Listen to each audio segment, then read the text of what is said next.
Bon, dans la vidéo précédente, je vous ai raconté que j'ai commencé avec l'héroïne et avec mon copain, Nazi.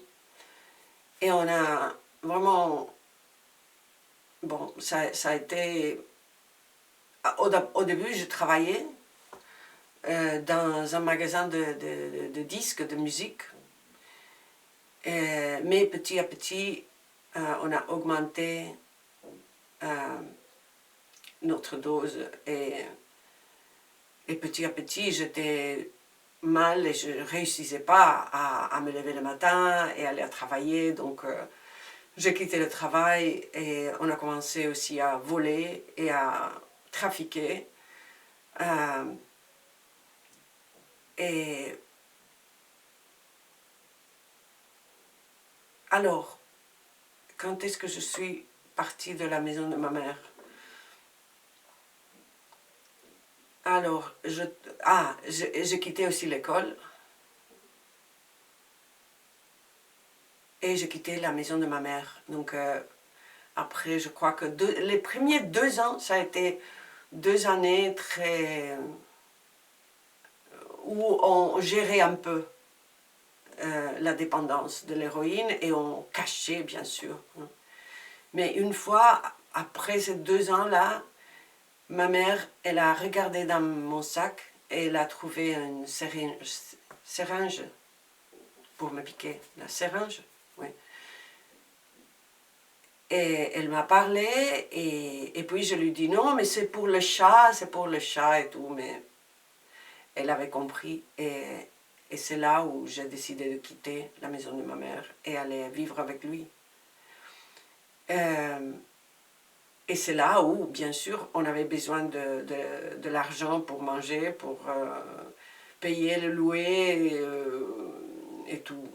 Et c'est là où on a commencé vraiment à voler et à trafiquer. On a beaucoup trafiqué. Mais jamais j'étais... jamais la police m'a pris. Et donc j'ai jamais été en prison. C'est drôle ça, parce que là je travaille en prison. Et comme j'ai eu de la chance, et je travaille en prison pour... comment est-ce qu'on dit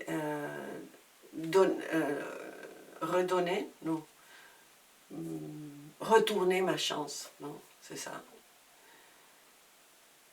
Et bon, en tout, j'étais dépendante de l'héroïne pendant 5 ans, de 15 à 20 ans.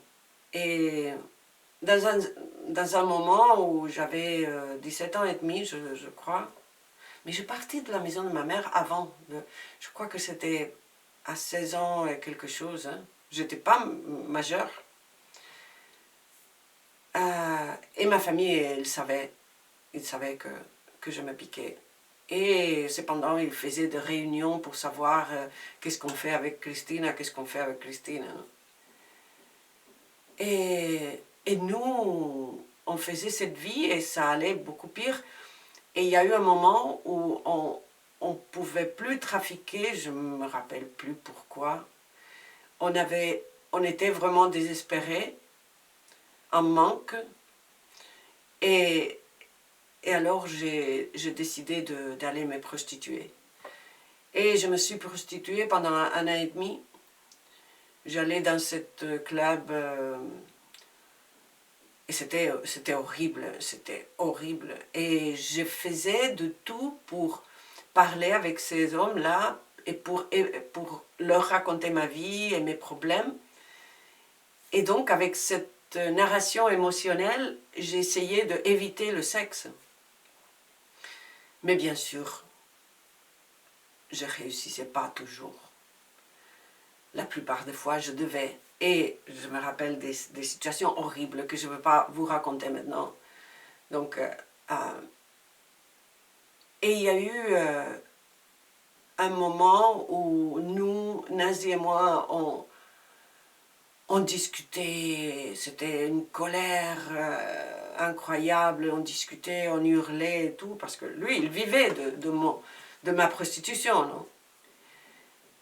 Et Et c'est là où, dans une de ces discussions très fortes, on se frappait hein, physiquement, hein, c'était horrible. Et en plus, on vivait dans des lieux pas possibles, vraiment horribles. Je me rappelle un appartement avec tous des autres drogués et tout. Il n'y avait pas de chauffage, c'était horrible, vraiment horrible. Et il y a eu un moment où j'ai décidé, une fois que je suis sortie de la maison, parce que on s'était engueulé, et alors j'ai appelé ma soeur et je lui ai dit, voilà, je suis prête, aidez-moi, viens me chercher, viens me prendre et je me laisse aider, voilà. Parce que bien sûr, ils avaient essayé plusieurs fois de m'empêcher de continuer avec l'héroïne. Et voilà. Et alors, je me suis mis dans leurs mains et après, bon, ma famille, ils ont appelé un médecin spécialisé dans ça et après quelques temps, j'étais en méthadone pour quelques temps et puis je suis allée dans cette communauté pour des drogués. Et ça, c'est un autre chapitre.